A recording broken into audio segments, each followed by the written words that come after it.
Shalom bien-aimés, bonjour et bonsoir, tout dépend de l'heure à laquelle vous nous suivez. C'est encore votre émission Apprenons ensemble et je suis Percy Titenda. Aujourd'hui, nous parlerons d'un sujet très spécial et vraiment important, je trouve, qui est la paix au milieu de nous. Nous vivons dans une société où très souvent nous accusons les autres d'être source de problèmes, mais nous ne prenons pas le temps de rentrer en nous-mêmes et savoir que la paix dans la société et partout où nous trouvons ne dépend pas que des autres, mais dépend aussi de nous-mêmes. Et donc, aujourd'hui, nous allons en apprendre un peu plus sur la paix au milieu de nous. Je suis accompagnée du pasteur Gabi Sitenda, le représentant légal de l'école du ministère de la Réconciliation et mère. Bonsoir, pasteur. Bonsoir, Perside. Comment vous allez? Nous allons bien par la grâce de Dieu. Et toi-même? Ça va, je vais très bien. Le Seigneur nous soutient. Donc, pasteur, comme je venais de l'annoncer, aujourd'hui, nous allons parler sur la paix au milieu de nous parce que c'est quelque chose que l'on néglige très souvent. Et partout où nous nous trouvons, très souvent, nous accusons les autres d'être source de nos problèmes et tout ça sans nous en rendre compte que très souvent même, c'est nous-mêmes qui causons ces problèmes-là. Et donc, aujourd'hui, nous sommes disposés à en savoir un peu plus conformément à la parole de Dieu, bien sûr. Merci beaucoup, Perside.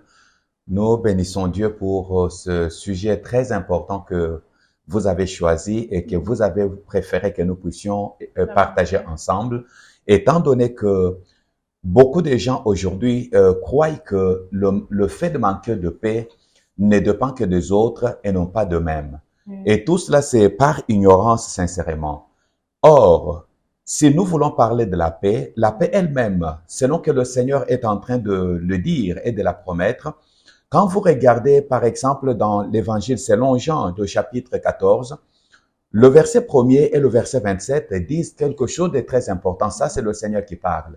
Le Seigneur commence par dire que votre cœur ne se trouble point.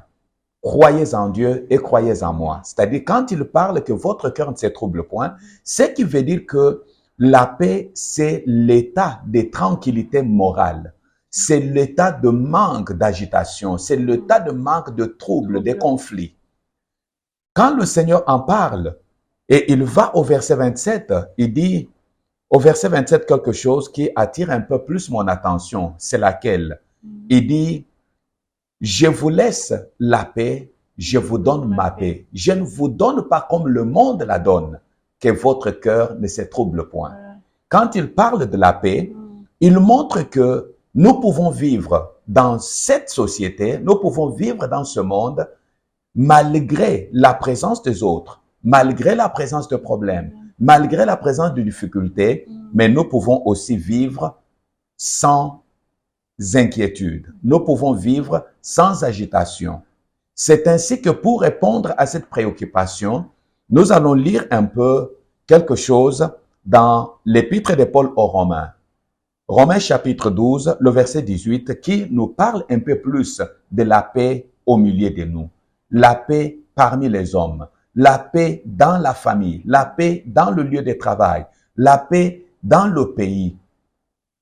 Dans Romains chapitre 12, le verset 18, l'apôtre Paul dit, « S'il est possible, autant que cela dépend de vous, soyez en paix avec tous les hommes. » Il commence que s'il est possible, c'est que c'est possible de vivre en paix, malgré la présence de méchants, malgré la présence des agitations, malgré les incompréhensions, malgré les troubles et les perturbations qui peuvent exister au milieu des hommes, mais c'est possible de vivre en paix.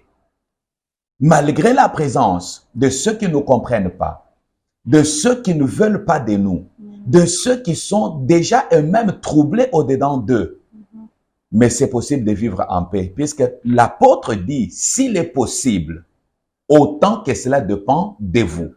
L'élément majeur ici, Perside, et très chers téléspectateurs, l'élément moteur et l'élément majeur, si je peux ainsi dire, c'est de comprendre que la paix dépend de chacun de nous.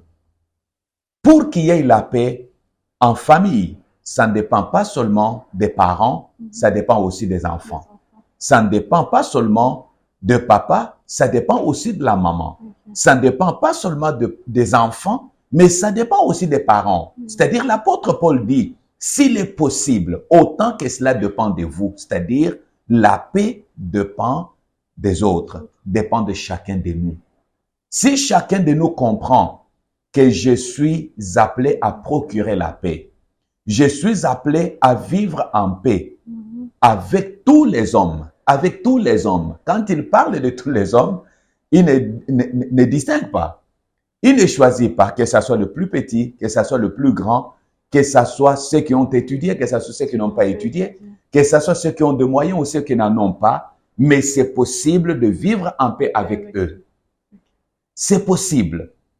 Mais cela ne peut être possible que lorsqu'on réunit ces trois conditions essentielles.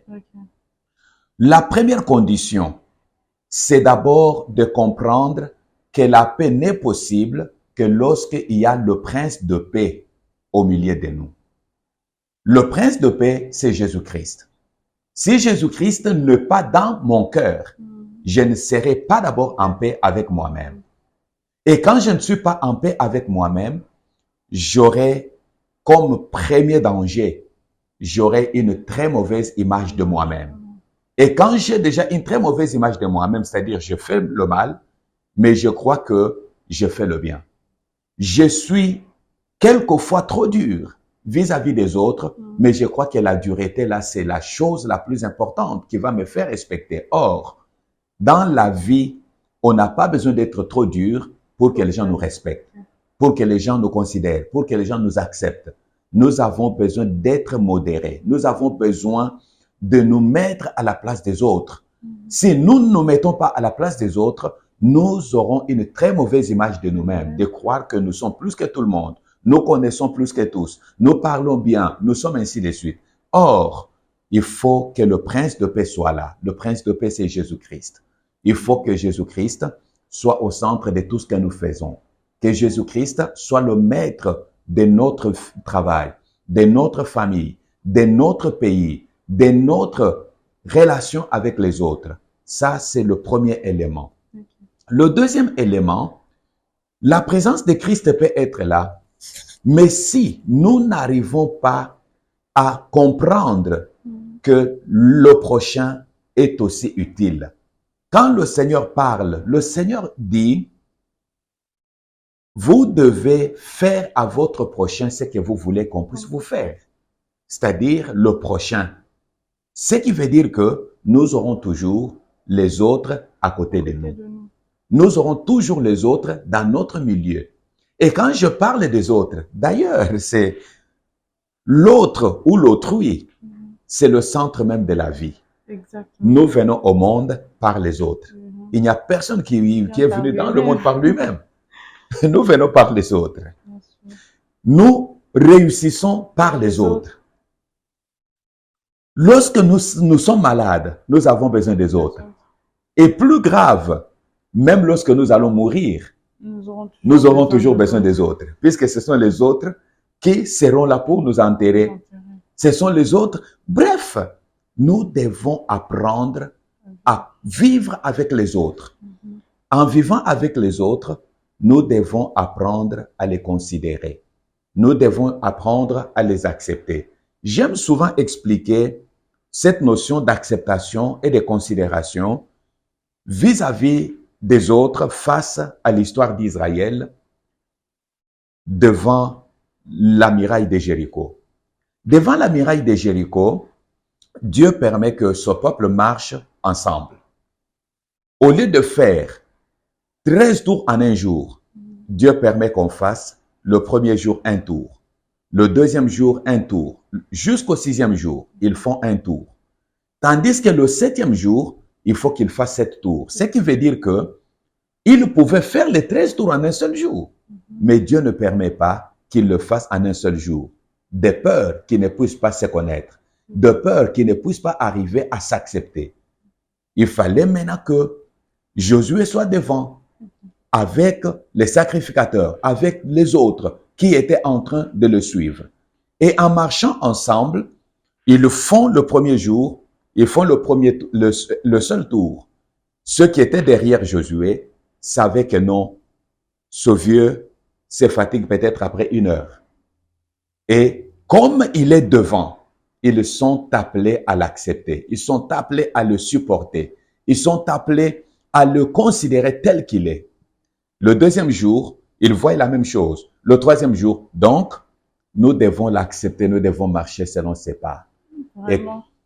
Vraiment, c'est un point important, pasteur, parce que par là, je comprends que c'est vrai, il faut avoir Christ en soi pour être porteur de paix. Mais à part ça, l'acceptation de l'autre est quelque chose de très important aussi, qui nous permet d'être d'abord en paix avec nous-mêmes et avec les autres aussi. Et très souvent, c'est un point que nous négligeons, que nous ne prenons vraiment pas en compte.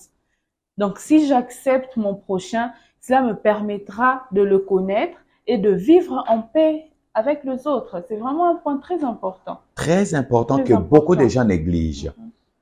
Beaucoup de gens négligent ça.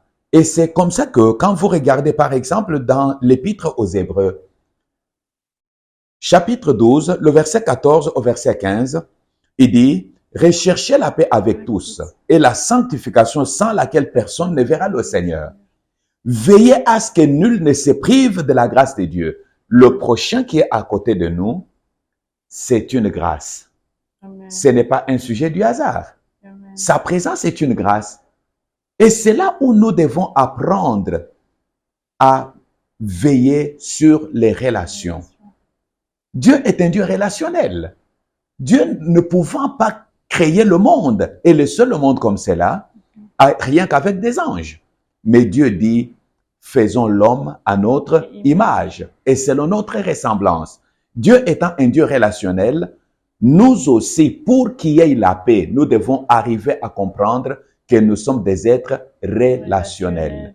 Des êtres relationnels, nous devons arriver à accepter les autres, à considérer les autres avec leur divergence, avec leur conception des choses, mais les aider afin de pouvoir améliorer ce qu'ils doivent améliorer. Et la 3e chose ou le 3e élément, pour qu'il y ait la paix, il faut maintenant veiller sur soi-même, veiller sur son caractère. Puisque notre caractère parle plus que toute autre chose. Notre caractère est plus important que tout. Puisque tu peux avoir l'onction, mais si tu ne veilles pas sur ton caractère, sache bien que ce serait pénible pour toi, ce serait difficile pour toi. Il faut que tu saches veiller sur ton caractère. Tu dois maintenant travailler ton caractère afin que ton caractère ne soit pas réfractaire, c'est-à-dire un caractère qui repousse les gens, qui chasse les gens loin de toi, mais ton caractère doit être attractif. Doit être un caractère qui attire les gens. Mais pour que ton caractère attire les gens, tu peux avoir l'onction, tu peux avoir la connaissance de tout, mais il faut accepter le brisement, c'est-à-dire accepter que le moi soit détruit. Quand le moi est détruit, automatiquement, on verra et on saura comment on peut marcher pour la gloire de Dieu. On saura comment il faut se comporter. On saura comment il faut répondre. On saura comment il faut réagir, même face au mauvais traitement nous infligés. Puisque ce qui compte pour nous dans la société, ce n'est pas ce que les autres nous font, mais c'est la façon que nous réagissons face au traitement qui nous est infligé par les autres. Et lorsque nous allons considérer cet élément majeur de traiter ou de travailler sur notre caractère, nous verrons que même ceux qui étaient difficiles par notre caractère, nous pouvons les attirer vers nous et nous pouvons les amener à Christ. Même ceux qui sont négligents, lorsque nous travaillons notre caractère est un élément majeur, est un élément très, très capital dans la recherche de la paix. Puisque si ton caractère est bon, même si quelqu'un te fait du mal, mais toi, tu sais que cette personne qui me fait du mal puisque elle n'a pas besoin de moi ou ne m'a pas encore compris. Mais mon caractère est un caractère doux, est un caractère patient, est un caractère calme, est un caractère attractif. Même celui qui est méchant. Tu sais comment le Seigneur Jésus-Christ, qui est notre modèle, a pu confondre ses détracteurs. Quand ces gens venaient sous l'effet de la colère, il suffisait tout simplement que Jésus les regarde comme son caractère était un caractère doux, un caractère aimable, un caractère conciliant. Jésus pouvait maintenant regarder même Judas qui était le traître. Jésus l'appelle mon ami. Quand tu l'appelles mon ami, même s'il est venu fâché comment, mais dès qu'il entend que tu l'appelles qu'il est ton ami, sache bien que il tout de suite. Et tu verras quelqu'un s'apaiser, puisque la Bible le dit dans le livre des Proverbes. Dans Proverbes chapitre 14, la Bible dit quelque chose de très important que beaucoup de gens négligent dans ce qui concerne notre vie relationnelle. Dans le livre de Proverbes chapitre 14, quand vous regardez, la Bible dit au verset 1er, la femme sage bâtit sa maison et la femme insensée la renverse de ses propres mains. Et quand on parle de ceci, les gens ne voient que la femme avec, au foyer, ne voient que la femme avec, je ne sais pas, son pagne. Non. Mais la Bible ne parle pas de la femme comme étant cette femme-là qui a son pagne ou quoi. Non, mais parle, puisque nous sommes les épouses de Christ. L'épouse de Christ bâtit la maison de Dieu, bâtit la famille de Dieu, bâtit la maison de Dieu. Et comment réagir alors? Au chapitre 15, le verset 1er dit, une réponse douce calme la fureur.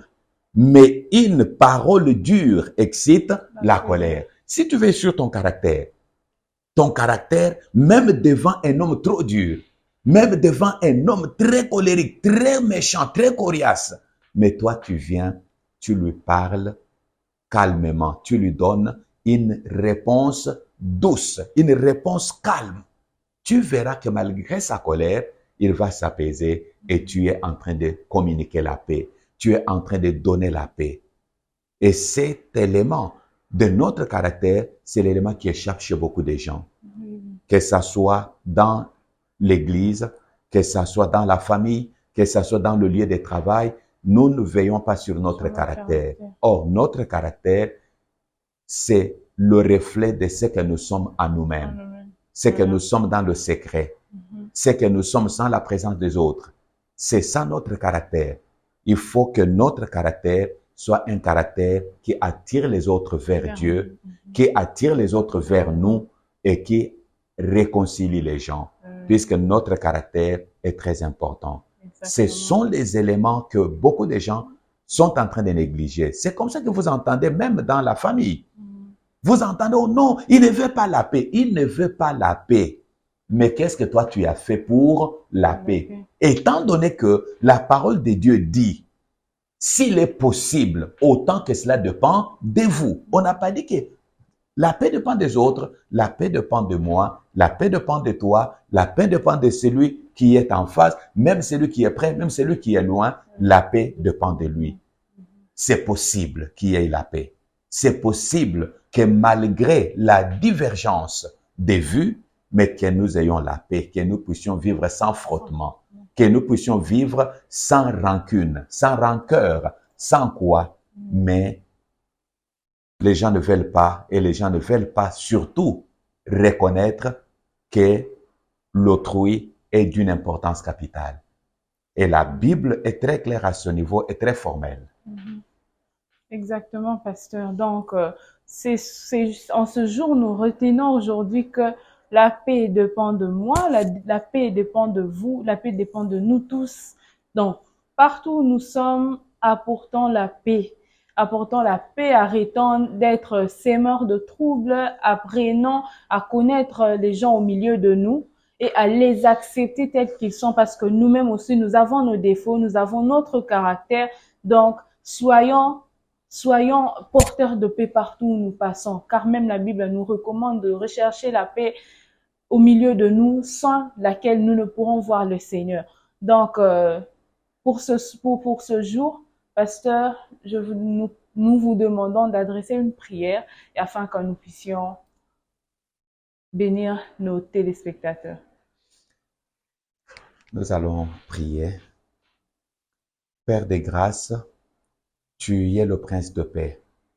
Et c'est toi qui as dit que la paix que tu nous donnes, nul ne peut nous l'arracher. Amen. Nous voulons que cette paix qui est la véritable soit le partage de tout un chacun. Amen. Que toutes les familles qui étaient divisées, qui n'avaient pas de paix, que tous les couples, tous les foyers et toutes les familles qui étaient, Seigneur, troublés par manque de paix, que toi, le Prince de paix, puisse être le Dieu qui va encore entrer dans ces couples, dans ces familles et dans ce foyer. Notre Dieu et notre Roi, nous avons besoin de cette paix, non seulement dans nos familles, mais aussi dans notre nation et aussi dans le monde. Et cette paix, Seigneur, c'est toi qui la donnes. Et comme tu la donnes, nous avons besoin que ceux qui ne te connaissent pas te connaissent et qu'ils sachent que tu es le seul vrai Dieu. Au nom de Jésus-Christ que nous avons ainsi prié. Amen. Amen. Alors, nous vous disons à très bientôt et surtout n'oubliez pas de nous suivre sur notre page Facebook École du ministère de la Réconciliation, Emer, et sur notre chaîne YouTube Église Emer TV. Que Dieu vous bénisse. À très bientôt. Portez-vous bien. Bye bye.